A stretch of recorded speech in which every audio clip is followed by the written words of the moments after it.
Happy Friday! Hey everybody, happy Friday, Brenda. Woo! Woo! That was a quick flight hack. Swear to God, that Hawaii trip was a quick one. Man, I tell you, but whoa, we had fun, didn't we? We did some surfing. Yeah, we did. And apparently drinking some daiquiris to the side there. Anyways, today's yes. Jive for 25. Jive for 25, whoop, whoop, whoop, is a gorgeous one. Balloon flowers, plaited cotton. Oh. Oh. I was going to ask you if you knew that. Oh, yes. So we have some purple, we have some pink. Whoa, nice filming, Mindy. And this is a little bit of a double called Astra Pink. It's a dwarf variety, gets about 8 inches. This is a dwarf purple variety, about 8 inches. Yep. And we also have the Grandiflora, which gets about 2 feet. Yes. Yep. Yep. Very pretty, unusual. Just to have a nice big flower, you know. And it makes makes a really nice cut flower, but you do have to sear the stem after you cut it, so the milky sap doesn't cloud the water. Oh, interesting. Because there is some sap in that doesn't cloud the water. And do you know why this is called the balloon flower? Well, I would suspect that as the bud is opening, look how it looks like a little balloon. See that? It's one of my best flowers. I know. It seeds nicely for me.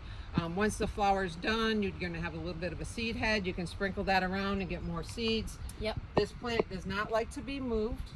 Okay. Right, because of its rooting system. So if you want some more, make sure and spread those seeds around. Okay. The other thing, when you're deadheading, you need to be careful. Come in here, Mindy Lou. We're going to show you again. Hope we're not making y'all seasick. But you can see all the little buds that are coming down the stem here. So you have to be very careful when you're deadheading, because you can see there's 2 buds right after this stem here.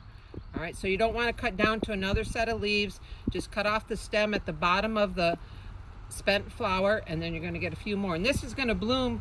In other words, put your glasses on when you deadhead this one, y'all. And this one's going to bloom, usually starts around July 1st. It goes through maybe early August. Yeah. It's a prolific bloomer. Yes. It has great fall foliage, a beautiful golden yellow. So try to hold that foliage up there until the frost comes, and that'll kill it back. Yep. The soil, it likes sort of a good drainage for sure. Yes. Not really, really heavy clay. So you need to use some Daddy Pete's plant pleaser in that mix. Yep. Mix it up. And another thing that does like this plant is the bowls. The bowls. So make sure to use your permatil.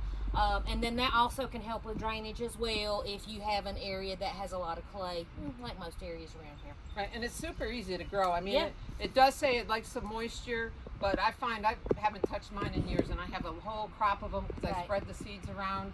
If you do have the tall variety, which is called the Grandiflora, and we do have that here, that'll also be 25% off, and that gets about 2 feet tall. You can pinch that back in late spring. Okay, to not make it so leggy. Right, it makes it a little bit bushier. Otherwise, if it's that tall, you might have to stake it. Okay.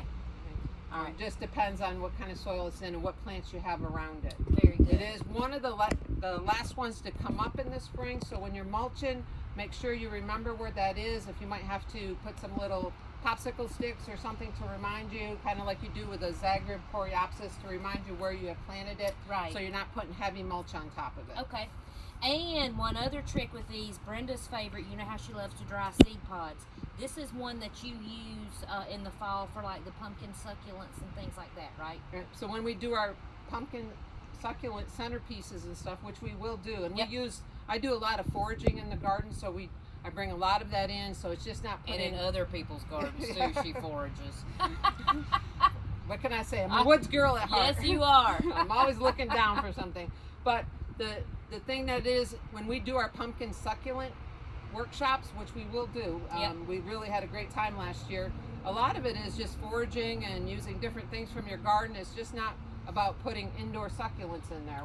We do hardy succulents. We do a lot of the sedums, the hens and chicks, some redwood twigs, lots of different things. So it really is creating art with nature. So definitely let some dry, because you can use those in little arrangements. That's right. So, all right. Is there anything else we need to say about that? Don't think so. Oh, what's the first thing you should always say and think of? Biotone. Don't forget your biotone, everybody. Remember, your beneficial mycorrhiza should go under everything you plant, needs to touch the roots.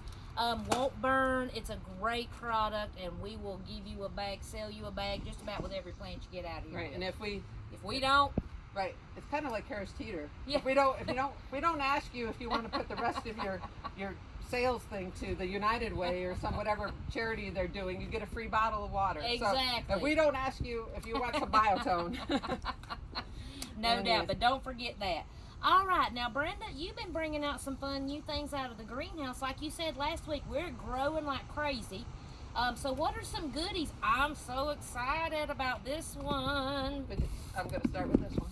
Oh, okay. Well, I'm excited about that one too. This is a Monarda. This is Bee Balm. This gets about 20 inches like tall. It's about 20 inches tall. And as you can notice, the new growth has a slight bluish color to it. Right? And this is called Sugar Buzz Blue Moon. And you can see the flower color. I haven't seen it bloom yet, so I don't know if it's that true. Sometimes the picture tags are a little bit off. But this is Walter's Gardens is one of our favorite vendors for getting our plugs. And this is one of their creations. And it's bred to be highly, highly mildew resistant, which in this summer, I don't know. So far, it's been great in our shade houses and stuff. So we've had good success with it, but it's fully rooted in and it's ready to sell. And they're very winter hardy. They don't mind the moisture over the winter, so it's safe to plant. The hummingbirds will thank you. The pollinators will thank you. I was just over in our Monarda patch right now, and I mean the bees were everywhere. It's so great for them. So this just came out of the greenhouse, and this one right here. Many of you might not have heard about this. This is a foxglove, which everyone's pretty familiar with. And they're usually biennial. Usually you have to spread their seeds to get some new ones the next season. Well, this one is a true perennial. All right? And this one is called Arctic Fox Rose. All right, so it's going to have a rosy flower. They're coming in out of the greenhouse, fully budded up. And if you look down this stem, you're going to see 1 million buds on this. So this is supposed to bloom late spring through the summer. Yep. All right, so for you foxgloves fans, because oh my gosh, I love them, but then they're gone. You know, they bloom in the spring and they're done. I cannot wait for this one. And I like to plant this in morning sun, afternoon shade. You can put it in afternoon sun, but it does need a little bit more moisture. Right. Usually they're zone 3 to 8. Let me see. They do like the colder weather. This one is a zone 5 to 9, so this can actually take a little more heat than most of them. So this is a great plant. It's great cut flower. Yep. And we potted this one up late, the plug up late, so it's just starting to bloom now. So this should probably bloom right into the fall. Yeah. This season. Yep. And a great example of how we've talked about that we always look for new things. Brenda and Christine are always looking for new stuff. So here you go, brand new varieties that you haven't seen before. So that's exciting. And what have you got over there, Brenda? No. This is the whale fin. Oh. This is probably one of the trendy houseplants. Been so popular. Everybody's into their houseplants. This is one of the Sansevieras, the mother-in-law tongue. And boy, it's a big wagging tongue right there. I'd hate for that to be my mother-in-law. So we have a few of these left. Great price on them. For those of you who collect interesting houseplants, you got to come get one of these. And you can't go wrong with this. It doesn't mind it dry. Right. A bit. It really, the most deadly thing that could happen to this is if you gave it too much water. Right. Yes. Yeah. Let them go dry. But what a beautiful modeling on the foliage, and it's just such a. Some places these are like $60-$70. Exactly, and we 24. We've been very generous with our pricing, just because we want them to go home with people. So come get your whale fin. And we're gonna break for a commercial. Here we go, product time. All right, you guys, we got some fun stuff. We know everybody's traveling right now. And how do we take care of our houseplants? How do I water my houseplants? So we got in, y'all been asking for them. These are the little terracotta stakes that you can put on your favorite long neck bottle, whether that be water or something else. And so it's a spiral terracotta comb that you'll stick your bottle down into, filled with water, so you'll load it that way.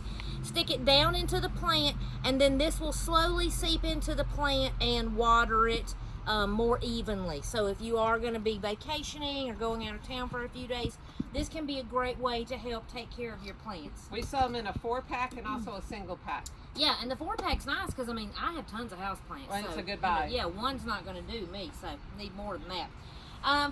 Okay, a couple other things we got in. Everybody's been asking for. This is a hot new thing. Even my daughter bought one. She can't trust me and my finger and my knowledge, but now she's going to trust her soil moisture meter. So this is a probe that you will stick into the soil. You stick it in about halfway between the plant and the edge of the pot, and it will tell you what your moisture level is in the pot, which is a good thing because a lot of people put their finger on top of the soil and it's dry, but in the bottom of the pot it could be wet. So this will give you a true reading. And I have a couple of clients that use these and really have good good results. And it has some good information on the back as well. Do you put that all the way down into the pot or just? Yeah, about halfway. And then always clean it off when you're done and store it properly. So this one's like $8.99. So it's a great little tool. And then the other one that is exciting because not all houseplants are created the same. Some like more light than others. This is a soil moisture and a light meter reader. So you have your probe for testing your moisture, and then you have a gadget here at the top that will tell how much light your area is getting. And then again, in the back, they have quite an extensive list of houseplants, and it will tell you how much moisture it needs and also its light requirements. So it gives you all the information you need, and then again, if it's not included here, you can always look it up or call us and we can help you out with that. This one is $23.99, but this could be a really good gift for somebody getting into houseplants, not sure about their light. Housewarming gift. Housewarming, give this with the plant. Maybe the mother-in-law tongue, but maybe not to your mother-in-law. So yeah, these are just some fun new tools that we got in. I'm thinking way ahead to the holidays when people do little stockings for exactly. family, I mean, I think thing. Sally's getting one of these in her stockings, and I know she doesn't watch our videos, so she'll What? never know. I know, but you know, what can you say? Teenagers. But yeah, I think she's gonna get one of these because she'll really appreciate that. All right, so there you go. I got one thing we need to do. Uh-oh. We need to give a shout out to Mary in Michigan. Hi, Mary in Michigan. Thanks for following us. And then there's one more. There's Terry in Threesa, New York, up in northern New York. Terry, our #1 fan. We're coming to see you, Terry, sometime. The Shady Ladies are going to hit the road. Thanks for following us, Terry. We appreciate it. And one more. We have a special follower we just found out about, Brenda. Who? Carl. Oh, Christine's dad is actually following us, and we're so excited. We miss Carl. seeing you, Carl, so we're glad that you're following us. And if you have any advice, we know you'll give it to us, so just give us a buzz. All right, hon. Well, it's good to see everybody, and we'll talk to you soon. have a good week. Bye.